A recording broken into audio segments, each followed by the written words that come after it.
One Piece is kind of mid. Wait. Okay.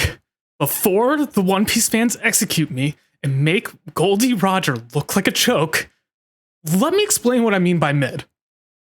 But before I start this video, I'm going to throw a disclaimer. There may be spoilers. I'm going to try to keep them to an absolute minimum, but if I let something slip, I'll give you a heads up. Something with like a little timestamp, like this. First, let's get the haters out of the way. Oh, you haven't seen enough to understand the beauty of it. I've seen literally 1,000 episodes. I think at 1,000 episodes, you might have a pretty good idea of whether or not an anime is good or not. Also, mid does not equal bad. Really, it doesn't.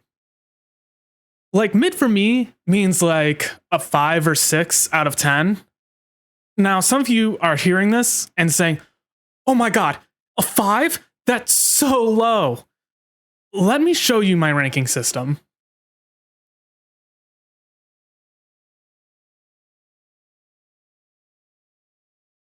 All right, let's start off with what a 10 looks like. 10, perfect. Literally wouldn't change a thing. It's just like quintessential. I put classics up here: Cowboy Bebop, Evangelion, Akira, Trigun, Zeta Gundam. You know, your must watches. Literally wouldn't change a thing. 9, they're amazing. I would recommend them to anyone, but maybe just don't have that je ne sais quoi factor to make it legendary. Something like My Hero Academia or Dragon Ball Z, which tends to drag on. 8, it's very good. May have some flaws. You know, maybe wouldn't recommend it to literally everyone. Something like Assassination Classroom, Bakuman, or Clanad. That most certainly have their audiences, but that audience isn't everyone. 7, 7s are good. Solid. Maybe not for everyone, but an enjoyable time nonetheless. I would put something like D. Gray Man, Welcome to the NHK, or Bleach. Especially Bleach and D. Gray Man sometimes don't stick out very much, but they're still good. They're very solid. 6, it's good. It's just good. There's a lot of flaws, but it's generally good. I put JoJo Part 1, Nobunaga the Fool, Vampire Knight. Those belong in there. They're not bad by any means. They're just not very great. Maybe something that you wouldn't rewatch. 5, it's okay. It's meh. Right in the middle of the line. It doesn't really leave too much of an impression.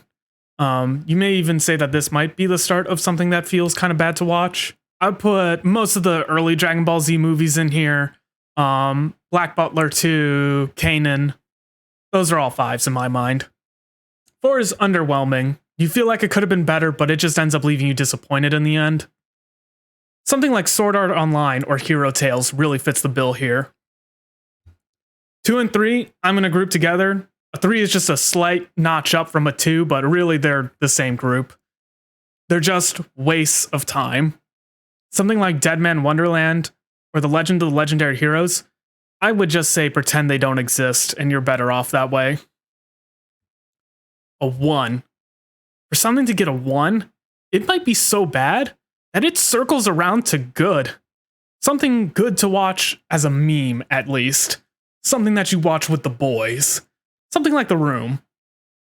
I would put Rin, Daughters of Nemose, and Girls Bravo in here. I would not recommend you watch these alone or take them seriously in any way, but they can provide some good laughs with the group. So now that you understand my rankings, let's talk about where One Piece falls in this. I said One Piece is mid. I define mid as a 5 or a 6. I'd say One Piece is definitely better than a 5, so I guess I'll put it at a 6. But it does have some 9 moments, that's for sure. And I think everyone just chooses to remember the 9 moments and just forgets that all of the 6 stuff that happened, like 90% of the show, it has a lot of flaws. Let's be real. However, before I talk about those flaws, let's talk about what's good. One Piece has amazing world building, like best in class. Setting up this pirate world and hopping from island to island on this large odyssey as we fill out how the world government works, the pirate hierarchy, the 7 warlord system, and later on the Yonko. That's fantastic. One Piece world is fantastic in both its creativity and imagination. It keeps you super engrossed in the story's progression and the world at large. It also provides for some really fun and innovative theory crafting due to the open nature of the world and how we get information little bit by little bit. The devil fruits are also a great superpower idea, if not a little rudimentary, but hey, it started in the 90s. We'll cut them a break on that one. The fights are also incredibly hyped to watch, and usually very well animated. And this is where One Piece shines. You show anyone a good fight scene from One Piece, and it'll get anyone hooked. I'd also like to point out the exceptional greatness of the last 2 arcs that we've had, Wano and Whole Cake Island. Wano has been a 9 out of 10 arc. Honestly, the best arc that we've ever seen. And since that's been the last 100 episodes, I think most people kind of have forgotten about what the other arcs in One Piece were like. They forget about the Dress Roses and Skypedia parts of One Piece and how that just drags. Which leads me into the bad. I'll get the elephant out of the way. The pacing is the most atrocious thing about One Piece by far. Some of you may be thinking, wait, that's it? Just one thing. One complaint and you take it down to a 6? Those people obviously have not watched One Piece, because anyone who has watched it will tell you the sheer amount of pure suffering that is caused by this one flaw.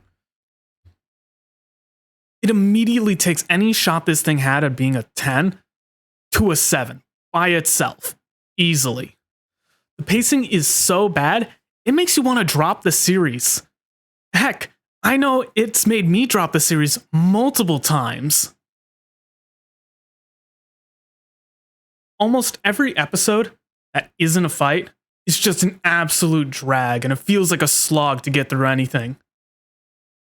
Sometimes there's some good comedy bits here and there, keeps you laughing, keeps you watching while you wait for the next fight, but most of the time, it's just a slog. I think the main problem of the pacing comes down to the fact that there's really only about 5 minutes of content per chapter.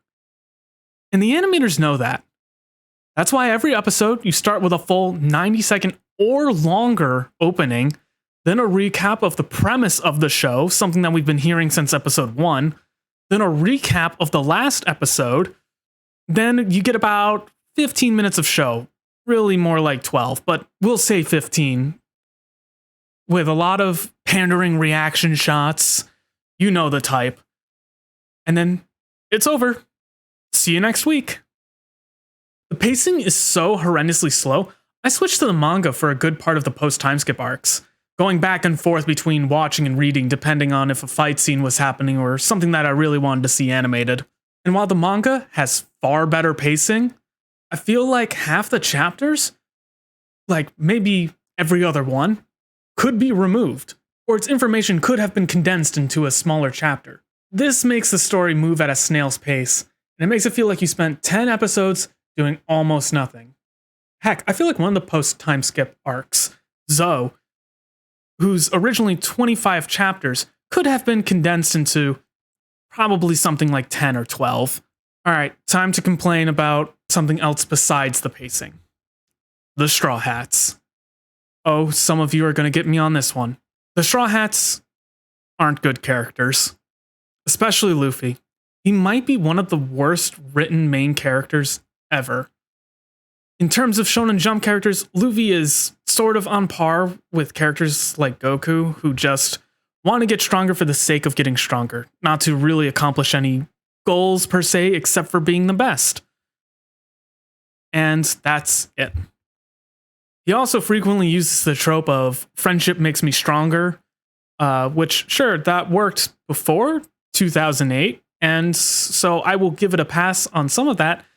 But this is a show that's been relying on the power of friendship for over 20 years, and it's getting tiring. On top of that, if you think that Shonen Jump characters can't have any depth due to the nature of the demographics that are targeted, just look at Yusuke Urameshi from Yu Yu Hakusho or Naruto. And their own complex emotions and backgrounds that are displayed in those shows, it really makes Luffy come up short. And compared to just anime in general, he's just way too basic, which makes him an excellent crowd pleaser, but really nothing more. I've seen cardboard that is less 2D than him, and that's pretty sad.